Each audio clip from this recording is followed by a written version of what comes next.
Assalamualaikum warahmatullahi wabarakatuh.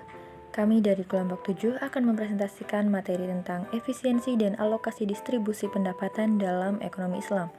Kelompok 7 beranggotakan yang pertama Syahrani, kedua Anas Nurmulia Fauzi, ketiga Nurul Fatihah, dan yang terakhir Fatan Fadil. Pertama-tama kita perlu mengetahui apa itu efisiensi. Efisiensi adalah cara untuk mencapai suatu tujuan yang optimal serta sesuai keinginan dengan meminimalkan sumber daya yang dikeluarkan. Sumber daya yang dimaksud adalah tenaga, uang, dan waktu. Gunanya untuk menghindari pemborosan. Oleh karenanya dapat disimpulkan bahwa efisiensi adalah bekerja menggunakan sumber daya yang sesuai.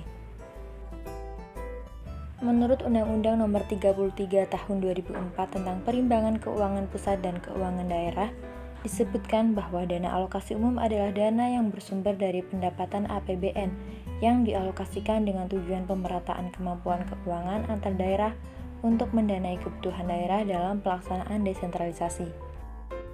Kemudian apa itu efisiensi alokasi? Efisiensi alokasi adalah perbandingan antara input dan output, di mana input digunakan setepat dan sebaik mungkin untuk memperoleh output yang terbaik. Efisiensi alokasi menjelaskan bahwa bila semua sumber daya yang ada habis teralokasi, maka akan mencapai alokasi yang efisien. Dengan adanya efisiensi alokasi dan distribusi pendapatan bukan saja pada aspek ekonomi tetapi juga aspek sosial dan politik. Alokasi pendapatan dalam Islam. Dalam Islam telah diajarkan bahwa bagi yang berlebih kepemilikan hartanya, maka ada perintah untuk mendistribusikan sebagian kepemilikan hartanya. Sedangkan bagi yang kekurangan kepemilikan harta, maka ada perintah bersabar di atas kekurangan dan tidak menjadikannya berkecil hati dan merasa kesusahan. Ketidakbenaran dalam distribusi menjadikan alokasi harta menjadi tidak seimbang. Kepemilikan harta pada hanya beberapa orang saja dalam satu masyarakat menyebabkan ketidakseimbangan hidup dan buruk bagi kehidupan. Terdapat beberapa instrumen alokasi pendapatan dalam Islam. Yang pertama, zakat. Zakat menurut Sulaiman Rashid adalah kadar harta tertentu yang diberikan kepada yang berhak menerimanya dengan beberapa syarat. Perintah zakat dalam rukun Islam menandakan betapa pentingnya ibadah ini. Kegunaan zakat ini sungguh penting dan banyak, baik terhadap perilaku konsumsi orang yang kaya maupun kesejahteraan orang miskin. Yang kedua, sedekah dan infak. Mengenai distribusi sedekah dan infak, pada dasarnya sama dengan distribusi zakat, yaitu menyangkut 8 asnaf. Namun, sedekah lebih diutamakan pada tingkatan yang lebih membutuhkan dan juga berkaitan dengan golongan orang yang lebih dekat kepada Allah Subhanahu wa Ta'ala.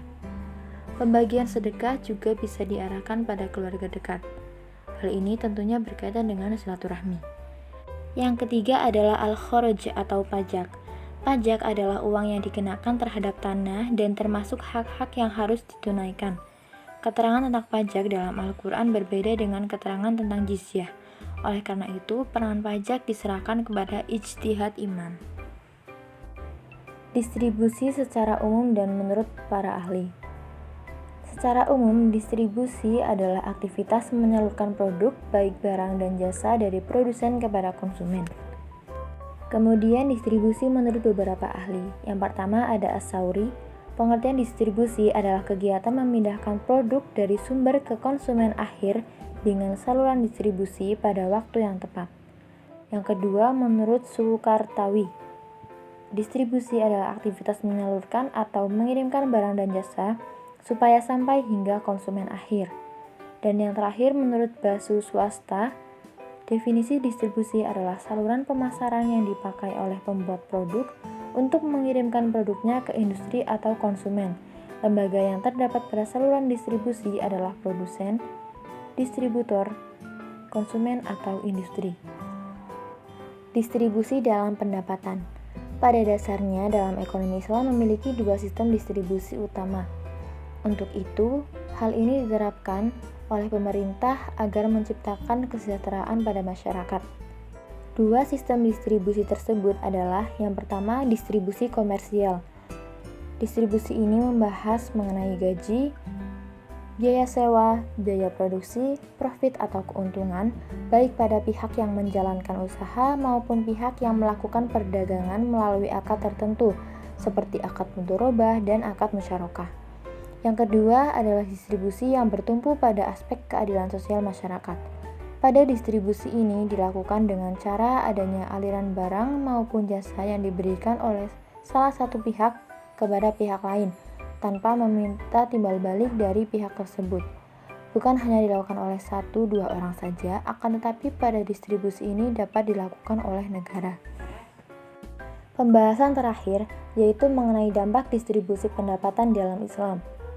Yang pertama, dalam konsep Islam, perilaku distribusi pendapatan masyarakat merupakan bagian dan bentuk proses kesadaran masyarakat dalam mendekatkan diri kepada Allah Subhanahu wa taala. Yang kedua, seorang muslim pasti akan menghindari praktik distribusi yang menggunakan barang-barang yang merusak masyarakat.